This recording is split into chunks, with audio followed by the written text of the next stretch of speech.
De retour en France après un séjour de pub en pub à Dublin, j'ai envie de partir pour le sud, ma ville de cœur, Toulouse. Me revoilà. Et oui, me revoilà, parce que j'ai vécu et étudié pendant 3 ans dans la ville rose. Mais j'étais déjà partie quand elle a été classée ville créative de musique par l'UNESCO en 2023. J'y vais pour le Rio Loco, un festival de musique du monde en plein centre de la ville. Je devrais rencontrer des musiciennes pour qu'elles me fassent redécouvrir cette ville côté musique. Partir en musique, un podcast qui fait voyager avec un musicien. Épisode 5, Rap et Bikini à Toulouse. Une série de reportages signés AR Magazine, réalisée par Océane Wodzinski. Jeudi 11 juin 2026. Posé sur la berge de la Garonne dans la prairie des Filtres, le festival est plus grand que je l'imaginais. 4 scènes, un espace pour les enfants, roulotte d'artisans, boutique de vêtements de seconde main, il y a même une diseuse de bonne aventure et une tatoueuse. Et bien sûr, de nombreux stands de nourriture du monde entier. Ce soir, ce sera empanadas. Bonsoir, je vais vous prendre un oignon fromage s'il vous plaît et un bœuf. Bonsoir. Merci. Un bœuf normal et un bœuf piquant, c'est fort. Merci, passez une bonne soirée. Ensuite, direction la scène Garonne, où une artiste toulousaine, Fanel, va prendre place sur la scène. En attendant, je rencontre Léna dans le public. Elle est souriante et enthousiaste. Le hasard fait qu'elle connaît l'artiste. Je vous vois bien installée devant la scène. Est-ce que vous connaissez l'artiste ou... Oui, je suis là pour Fanel, pour tout le festival, mais là, c'était pour moi inratable parce que j'adore son univers. Et son univers est bien à elle. Elle a toujours refusé de choisir entre son côté indie électro-pop européen et son amour pour la musique et la culture traditionnelle nippone. Elle mélange donc les textures électro et des instruments organiques traditionnels d'Europe et d'Asie. Léna la connaît bien. Elle a fait un service civique dans l'association qui produit Fanel. Sur scène, elle utilise un taiko, qui est donc la grande percussion qu'on voit là, mais aussi mélangée à des éléments électroniques. Elle utilise une loop station pour faire des boucles, avec sa voix, avec des sons, et le chant bien sûr, en japonais, en anglais, avec une voix cristalline, vraiment magnifique. La foule se regroupe de plus en plus devant la scène. Le public danse et écoute avec attention.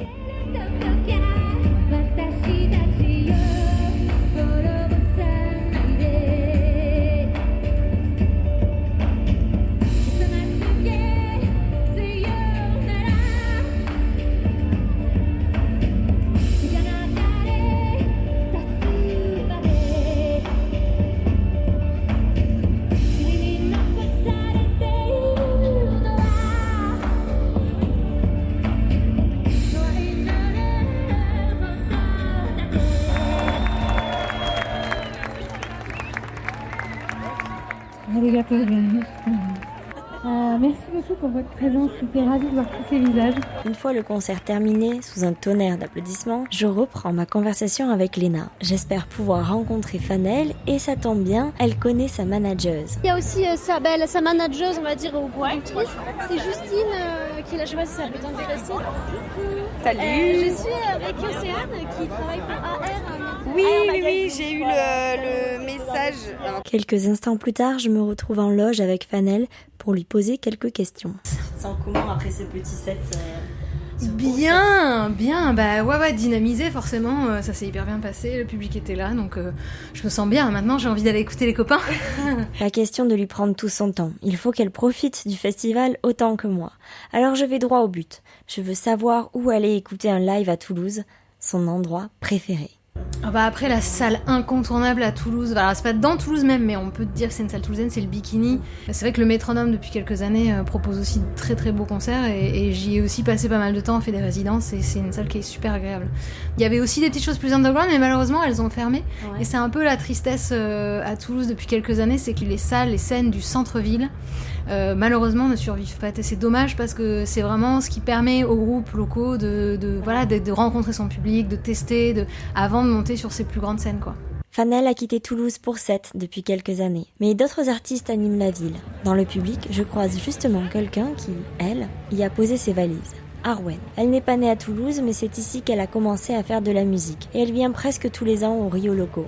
Et le Rio Loco, c'est bien parce que c'est transgénérationnel. C'est là depuis longtemps. T'y vois des gens alternatifs, t'y vois des bourges, t'y vois des jeunes, t'y vois des vieux, t'y vois des familles, t'y vois des personnes en situation de handicap. Non. Enfin, en fait, c'est hyper varié. C'est à l'image de Toulouse pour moi. Le Rio Loco, c'est à pas rater. Et les prix sont toujours accessibles. Et t'as des artistes qui ont des renommées internationales. Il y a plein d'artistes qui viennent d'autres pays. L'année dernière, j'ai vu Damon Albarn. Damon Albarn, c'est le cofondateur, chanteur, musicien et compositeur des groupes Blur et Gorillaz. Un grand nom. D'ailleurs, ce n'est pas le seul festival toulousain, il y a aussi le Rose Festival, organisé par les rappeurs Big Flo et Oli. Il a un vrai rayonnement national et international, avec Aya Nakamura, Macklemore et DJ Snake en tête d'affiche en août 2026. Mais pas besoin d'attendre les festivals pour profiter de la musique à Toulouse. Arwen connaît quelques adresses de live qui n'ont pas fermé. Elle rappe sur scène et dans la rue avec un cercle confidentiel et chante du jazz dans des jams. À Toulouse, si tu gères bien, tu peux globalement avoir un endroit où jammer tous les soirs de la semaine. Là où je préfère chanter, ça va être du coup dans les jams. Et en ce moment, c'est celle où j'aimerais t'amener ce soir. C'est celle du Betty Pops. Je l'ai découvert il y a pas si longtemps alors que c'est à côté de chez moi. Donc comme quoi, faut garder les yeux et les oreilles ouverts. Et en fait, j'ai été agréablement surprise par le fait que pour moi c'était vraiment le retour à l'essence même de la jam, à savoir il n'y avait pas du tout de restriction de style, du pass du zouk à de la pop, à du R&B, à de la bossa, à plein de trucs, et surtout le public danse, vit, il fait chaud, et là j'y prends un malin plaisir pour le coup à chanter là-bas. Ensemble, on décide de quitter le festival pour écouter la musique du quotidien toulousain dans le quartier de Saint-Cyprien. Arwen semble connaître tout le monde au Ravelin, le bar qui accueille la jam de Betty Pops. Et après quelques morceaux, c'est elle qui prend le micro dans une belle impro de jazz.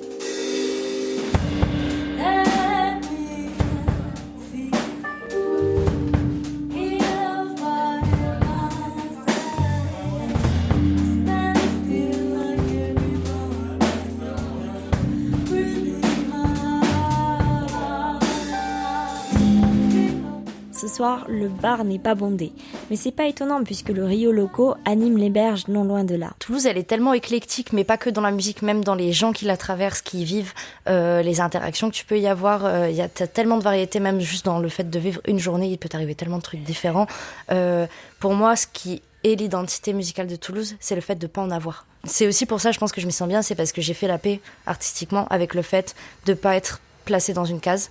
Et maintenant, je le cultive. Il me reste encore quelques jours à passer dans la ville rose.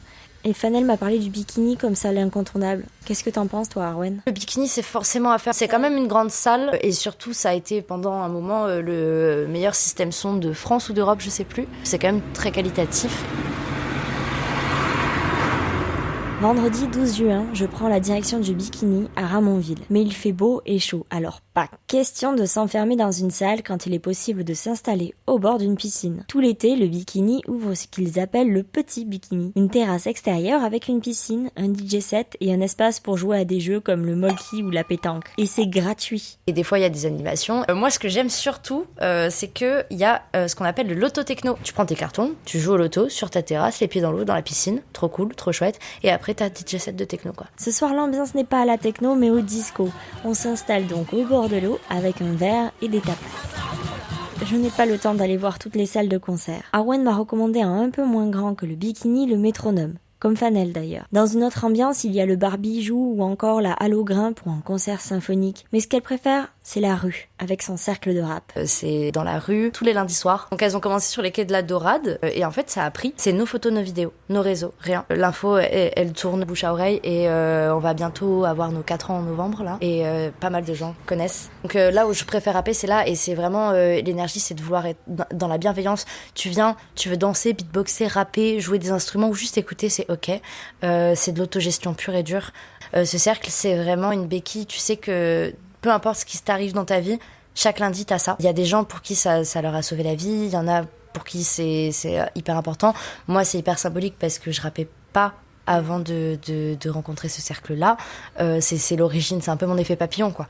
Pas étonnant que ce soit la rue son lieu préféré pour la musique quand on observe l'architecture de la ville. Pour l'architecture, c'est très cool Toulouse aussi. J'aime les vieilles bâtisses, les vieilles écritures de vieilles épiceries, d'anciennes boutiques, etc. Et tu retrouves encore ce genre de choses-là, en fait. Il y a le dôme de la Dalbade qui est très chouette, la cathédrale Saint-Étienne que j'aime beaucoup parce que en face, on a des très très vieux colombages En fait, si tu te mets sur les petits bancs autour de la cathédrale Saint-Étienne, tous les bâtiments autour, tu verras des très très vieux colombages du coup du Moyen-Âge. Souvent, il y a des petites plaques aussi qui expliquent. Donc c'est très très chouette. Arwen recommande donc de déambuler de quartier en quartier pour découvrir l'architecture de la ville rose.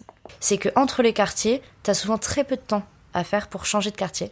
Alors dans l'hypercentre, c'est clair, mais même autour, genre pour passer de Saint-Cyprien à Padoue, de Padoue à Cartoucherie, t'as 5 minutes entre chaque, en fait. C'est pour ça qu'il y a cet effet village à Toulouse. Il y a des cafés qui sont très chouettes aussi, même si c'est en centre-ville. La dernière fois que ma famille est venue, je les ai amenés au Flowers Café. C'est très très très chouette. C'est des bons produits.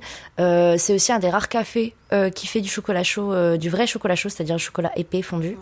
Et ils ont des superbes pâtisseries. Il ne m'en faut pas plus pour décider de prendre mon déjeuner au Flowers Café. Tartare de saumon sur nid d'avocat, tzatziki et un toast grillé.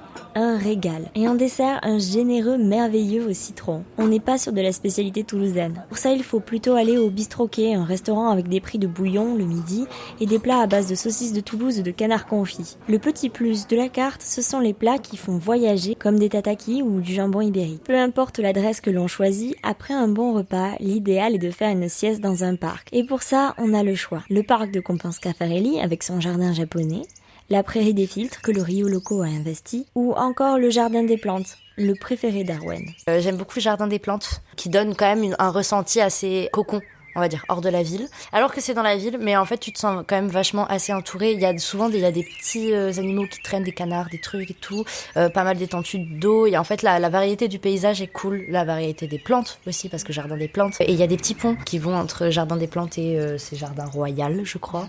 Parc, cathédrale, place et rue, café et bar, Toulouse ne manque pas de lieux à aller voir et d'événements musicaux. En plus, les Toulousains ont leur botte secrète pour savoir où aller. Je recommande vivement de regarder le Clutch, qui a un mag qui est juste ici. Ouais, qui donc déjà met en honneur des artistes en illustration, etc. Il y a beaucoup de gens qui récupèrent les magazines physiques pour les illustrations, les découper, faire des collages, etc. Mais surtout, ça recense pas mal, enfin un beau panel en tout cas culturel de choses à faire à Toulouse sur le mois, sur la semaine. Et on peut le trouver où, le magazine, en kiosque ou... Alors on peut le trouver dans tous les comptoirs de bar. C'est gratuit, à prix libre. C'est complètement gratuit. Et ils ont aussi un site web pour ceux qui ne sont pas amateurs de papier. Voilà, avec ça, vous êtes prêts à découvrir la ville rose sous tous les angles. C'était le 5e épisode de Partir en musique, une série de AR Magazine. J'espère que ça vous a plu. N'hésitez pas à le partager et nous envoyer un message. Ça nous fera très plaisir. Découvrez sur ar-mag.fr un article qui regroupe 5 adresses originales à Toulouse. Et dans le prochain et dernier épisode de cette série, je rentre à la maison. On va découvrir un Paris métissé avec la musicienne Shan Potok.